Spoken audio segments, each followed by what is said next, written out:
Okay, we're going to talk about another sound now. If you have seen a Knoxville fire truck responding to an emergency recently, you may have noticed it's sounding off a different siren with a much deeper pitch. Yeah, 6 News reporter Molly O'Brien spoke with the assistant fire chief on how these sirens will help keep first responders and you, the driver, stay safe.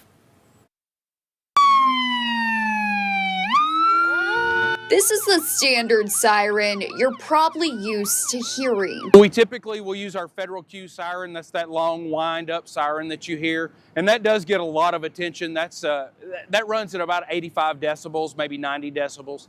And then the low frequency when you're at intersections or high traffic areas.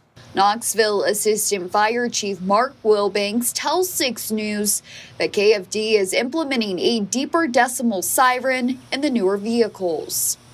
That doesn't replace the traditional Federal Q siren that you hear that sounds just like a fire truck, but these sirens are really designed to give that occupant of the vehicle that's in front of you or at the intersection a little more awareness that there's an emergency vehicle coming your way.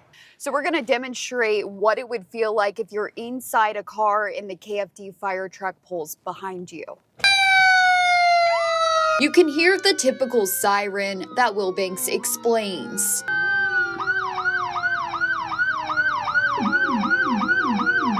Now here is the deeper decimal used when the emergency response vehicle is traveling through intersections or high traffic areas. You approach an intersection and that siren's energized, that more people seem to be more aware.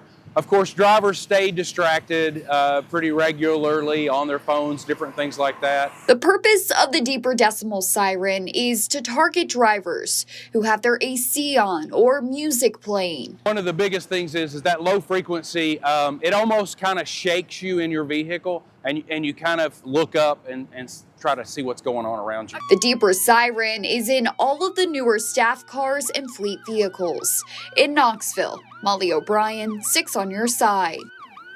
You can really hear the difference You there can. and feel it. Yep, Your car exactly. feels like it's shaking. Wilbanks also wants to remind everyone of Tennessee's move over law. Yeah, if you see an emergency vehicle working a scene, make sure you slow down and move over a lane to protect those on the roadside.